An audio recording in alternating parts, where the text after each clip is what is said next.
JBN, we keep you informed. 2 women survive separate violent attacks within 3 days in 2 parishes. 2 women, one shot and the other chopped, survived separate attacks on their lives in separate incidents in St. Thomas and St. Catherine within a 3-day period. Stemming from the incidents, 2 men who were in the company of the woman died under contrasting circumstances, with one being killed by gunmen and the other believed to have taken his own life after inflicting chop wounds to one of the women during a dispute. In the first incident on Friday night, a man and his common-law wife were shot at their home by gunmen in Lethal, St. Thomas. The deceased has been identified as 27-year-old Jermaine Wilson. The police reported that about 7:30 p.m., armed men pounced upon the couple at their house. The intruders opened gunfire, hitting Wilson and the woman before escaping the scene. Wilson succumbed to his injuries at the scene, while his female companion was rushed to the hospital, where she was admitted for treatment. A motive for the attack remains undetermined, but investigators are continuing their probe into the incident. Meanwhile, a man who allegedly inflicted chop wounds to a woman in Simmons Valley in Guyville, St. Catherine on Monday reportedly took his own life. The deceased has been identified as 51-year-old Raymond Kelly of Tavern Hill District in Guyville. According to police reports, Kelly went to Simmons Valley where he had an altercation with a woman. The dispute escalated to the point where he used a machete to chop the woman several times before fleeing the area. The injured woman was assisted to the hospital, where she was admitted and remains in a stable condition. Further reports are that about 11:30 a.m. residents found Kelly's body hanging by a piece of rope attached to a mango tree. The police were summoned and the body was subsequently removed to the morgue. Yo, Milawan, wagwan. You there now? Yeah, man, I have many name man, you work up on Mr. Here, never work a Lindsay. For all the years I up on Mr. Here and work. I'm one little girl in a walker, one little girl. We know for that to a Anne Marie Hunter with the other day from the disease there. Anne Marie Hunter daughter. She a 22-year-old little brown cockabati girl. I give girl money. My big girl give little Robbins now and then. But that a young little girl then I go on I mean face save a frog back. Face save went to your sal frog. He little girl now go want him. So he girl take him money still. But he girl say I go beach and all for them I go beach and an ex-man van them I go use go. So in go they must say tell Sucky Boaty that Sucky we have one fin and right a Limal gate there so. And I tell Sucky Boaty. And Sucky say to him say, but that sounds serious. Right it. The man no do nothing but go there this morning. Must say talk to the little girl. But I mean yes, the little girl have one pitney too. I no do nothing but choppy girl. I want chopping key man. And to use all up in hand, he catch in hand and in her head. And he pick the drop a ground and he run grown and he back a yard go hang himself over hand grave there so right with hand bury. He hang himself. Wife of Bonnie Whaler missing.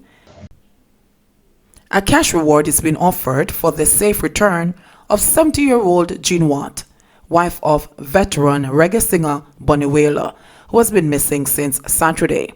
Abijah Livingston Watt's stepson says the elderly woman suffers from dementia and may have wandered from her Washington Gardens home at about 2:30 p.m.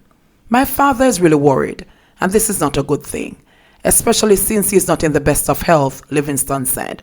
We are asking anyone who has seen her to contact the nearest police station or just take her to a hospital and inform us. We are really worried and just want her to be reunited with us. This is the second time Watt has left home, but Livingston said that she was missing for only a day on the previous occasion. We'll be giving out a cash reward to the person who helps us to find her, he said. Other than dementia, she does not have any known medical condition, but we are extremely worried. Watts has dreadlocks, is of dark complexion, and is 5 feet 3 inches. She was last seen wearing a black top, brown skirt, and sandals. PM urges employers to be flexible with work arrangements. Prime Minister Andrew Holness says the expiration of the work-from-home orders does not mean the government is mandating everyone to physically return to work from the workplace. The SARS-CoV-2 virus is still with us, and the hygiene and the safety precautions and protocols that must be observed have not changed, Holness said. The current work-from-home orders will expire at the end of May. This means that as of June 1, people outside of the vulnerable population, that is, individuals aged 65 and over, and the people with comorbidities will be allowed to return to work.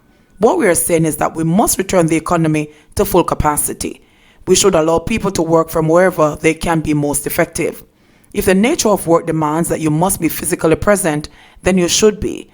But if the work can be done from home or partially from home and partially in the workplace, then we need to have that flexibility, the Prime Minister said. This is nothing new. This has always been the government's position. The flexible work arrangement law was passed almost 6 years ago, he continued. Holness said the government will be standardizing the protocols in relation to infirmaries, nursing homes and prisons, which all have at-risk confined populations. Kingston man found dead with gunshot wounds at his house.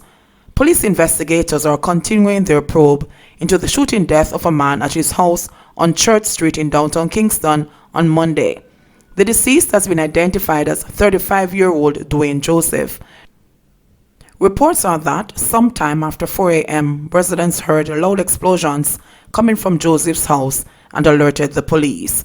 On their arrival, the police found Joseph suffering from injuries from bullet wounds. He was assisted to the hospital where he was later pronounced dead. No motive for the killing has yet been established by the police. Jamaican teachers' claims of racial discrimination in China is unfounded.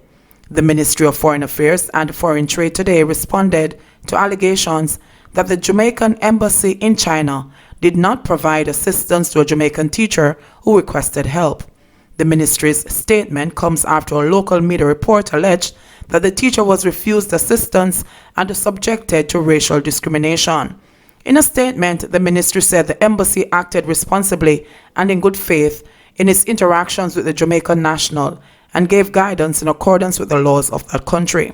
According to the ministry, their records indicated that 1. There have been no reports made by nationals, including Jamaican teachers, to the embassy regarding mistreatment, although fears generally exist in light of media reports. 2. The teacher terminated contractual arrangements with his former employer.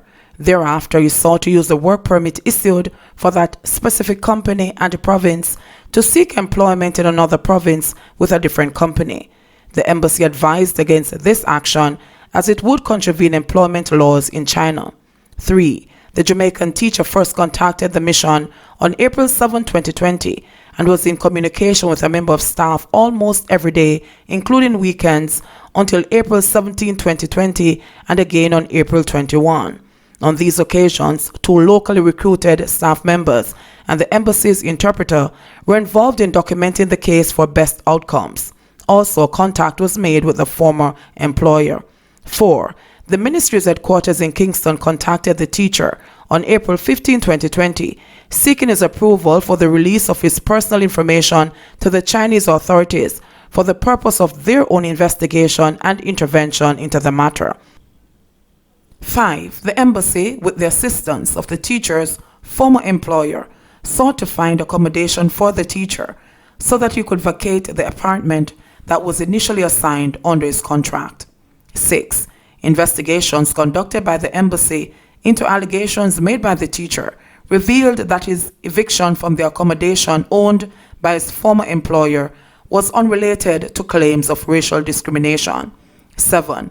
Through the intervention of the embassy, the teacher received his salaries owed by the former employer. In subsequent communication, the teacher also advised the embassy that he received a job offer in another province. 8. The embassy advised that his decision to end the contractual agreements with his former employer would result in changes to his work permit and visa.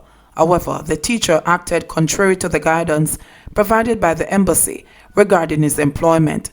The Embassy of China dealt with the case in a balanced and judicious manner, taking into account the relevant laws in that country, the ministry said. Infirmary worker infected with coronavirus, triggering quarantines and calls for mass testing.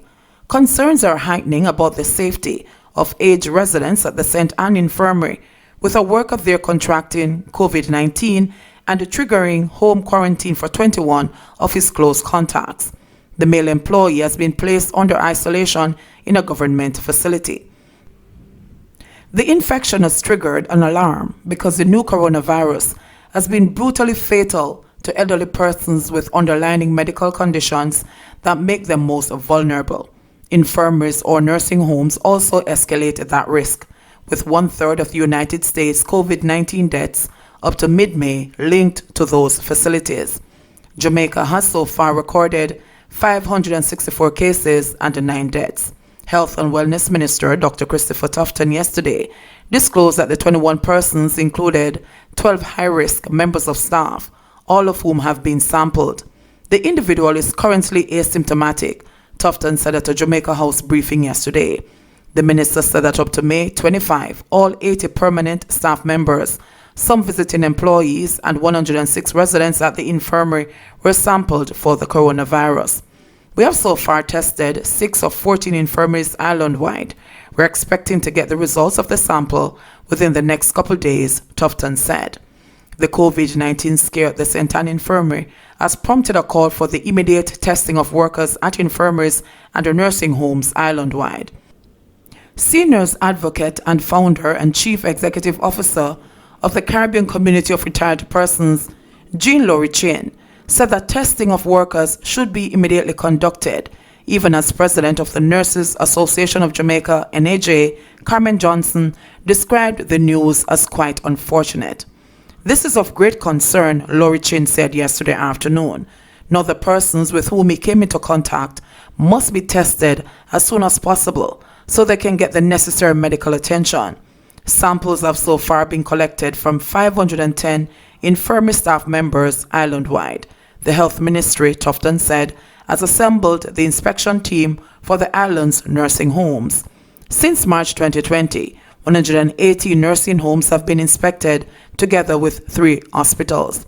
85 or 72% of the nursing homes have returned satisfactory results. 33 have deemed unsatisfactory. I hope there will now be island-wide testing of the workers in our infirmaries and our nursing homes. The residents are our most vulnerable. This is urgent, Laurie Chin insisted. Johnson, who had spent several years working at the nearby St. Anne's Bay Regional Hospital and would have been familiar with conditions at the infirmary, said she was hoping that the vulnerable residents at the infirmary would have been protected from the virus. We are hoping we could have kept it out of our infirmaries for a little longer, because the concern was, as our borders and the economy reopened, we know that persons will be moving around, and so the risk of it moving around also increases, Johnson said. She added, we work in a country where we move about, and COVID-19 itself sometimes doesn't show itself in an obvious manner, so persons wouldn't recognize that they have contracted it, and so it's one of those unfortunate things. Johnson expressed the hope that the authorities would follow the testing and sanitizing regime in order to minimize the risk of spread. Local Government Minister Desmond McKenzie, who said he was dismissing mischief, said there was adequate personal protective equipment at all infirmaries. He also disclosed that all infirmaries have up and running isolation units over the last couple of weeks. JBN, we keep you informed. Please remember, subscribe, like, share, leave us a comment, and click the notification bell to receive our daily news items.